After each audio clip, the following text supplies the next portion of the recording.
दोस्तों, साल के अंत तक आते आते कांग्रेस पार्टी के अंदर एक बड़ी राजनीतिक चर्चा तेज हो गई है। और चर्चा इस बात की है कि कांग्रेस में प्रियंका गांधी की भूमिका को और बड़ा किया जा सकता है। संसद के अंदर ऑल पार्टी मीटिंग में कांग्रेस का प्रतिनिधित्व हो या संसद में शालीन और संतुलित तरीके से बात रखने का सवाल हो, प्रियंका गांधी का नाम लगातार सामने आ रहा है। और करीब 12 साल बाद कांग्रेस पार्टी को लोकसभा में मुख्य विपक्षी दल का दर्जा मिला है। लगभग 100 सांसदों के साथ कांग्रेस अब दोबारा एक निर्णायक स्थिति में दिखती है। राहुल गांधी के वायनाड छोड़ने के बाद प्रियंका गांधी का संसद पहुंचना भी इस बदलाव का हिस्सा माना जा रहा है। लेकिन असली सवाल ये है कि क्या सिर्फ प्रियंका गांधी को भूमिका बढ़ा देने से कांग्रेस पार्टी वो सब हासिल कर पाएगी जिसे वो 2011-12 के बाद से वंचित रही है। अन्ना आंदोलन के बाद कांग्रेस के खिलाफ जो माहौल बना, उस माहौल से पार्टी आज तक पूरी तरह उबर नहीं पाई है। उस दौर में कांग्रेस की गिरती साख को संभालने के लिए प्रियंका गांधी को आगे लाना कितना कारगर होगा, यही सबसे बड़ा सवाल है। वहीं कांग्रेस में कार्यकारी अध्यक्ष के पद को लेकर भी चर्चाएं चल रही हैं। कहा जा रहा है कि या तो एक वर्किंग प्रेसिडेंट होगा या फिर 2-3 कार्यकारी अध्यक्ष बनाए जा सकते हैं। बीजेपी और जेडीयू में यह मॉडल पहले से मौजूद है। कांग्रेस के इतिहास में भी यह पद नया नहीं है।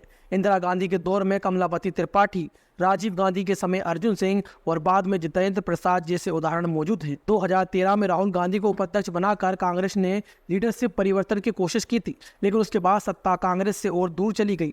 और आज की स्थिति यह है कि कांग्रेस के पास 99 सांसद हैं और इंडिया गठबंधन के पास 234 सीटें हैं। और इस आधार पर राहुल गांधी को पूरी तरह असफल कहना न्याय संगत नहीं होगा। और यह सच है कि राहुल गांधी लगातार चुनावी सफलताएं हासिल नहीं कर पाए, लेकिन यह भी उतना ही बड़ा सच है कि देश की समस्याओं की समझ शायद राहुल गांधी से बेहतर किसी और नेता के पास ना हो। विरोधाभास यही है कि समस्याओं की समझ तो गहरी है, लेकिन समाज की बदलती सोच को समझने में राहुल गांधी पीछे रह जाते हैं। यही अंतर संसद में अच्छा बोलने और चुनाव जीतने की राजनीति को अलग करता है। और अब सवाल यह है कि क्या प्रियंका गांधी इस अंतर को भर पाएंगी। प्रियंका गांधी को उत्तर प्रदेश में आजमाया गया, लड़की हूँ लड़ सकती हूँ का नारा गूंजा और भीड़ जुटी, लेकिन वोट नहीं बदले। और ये वही समस्या है जो प्रशांत किशोर के साथ देखी गई। भीड़ बनती है लेकिन चुनावी नतीजे आते हैं तब कुछ और सामने आता है। और कांग्रेस में आज भी असली सत्ता गांधी परिवार के पास ही है। मल्लिकार्जुन खड़गे अध्यक्ष हैं, लेकिन पार्टी को चलाने वाले राहुल, सोनिया और प्रियंका ही हैं। वहीं कार्यकारी अध्यक्ष बनने से प्रियंका गांधी के स्टेटस में औपचारिक बदलाव तो आएगा, लेकिन संगठनात्मक चमत्कार होगा, इसकी उम्मीद कम है। पिछले 36 सालों में भारतीय राजनीति मंडल और कमंडल से पूरी तरह बदल चुकी है। बीजेपी ने इस बदलाव को समय पर समझा और कांग्रेस इसे समझ नहीं पाई। उत्तर भारत की राजनीति में 4 चेहरे निर्णायक रहे: वीपी सिंह, देवीलाल, अटल बिहारी वाजपेयी और नरेंद्र मोदी। और इन चारों के पीछे मजबूत सामाजिक आधार और समुदाय खड़ा था। राहुल गांधी हो या प्रियंका गांधी, इनके पीछे ऐसा कोई ठोस सामाजिक आधार नहीं है। और यही कांग्रेस की सबसे बड़ी कमजोरी है। जातिगत जनगणना और आरक्षण की बात राहुल गांधी करते हैं, लेकिन प्रधानमंत्री खुद पिछड़े वर्ग से आते हैं। ऐसे में यह मुद्दा चुनावी तौर पर उतना प्रभावी नहीं बन पाता।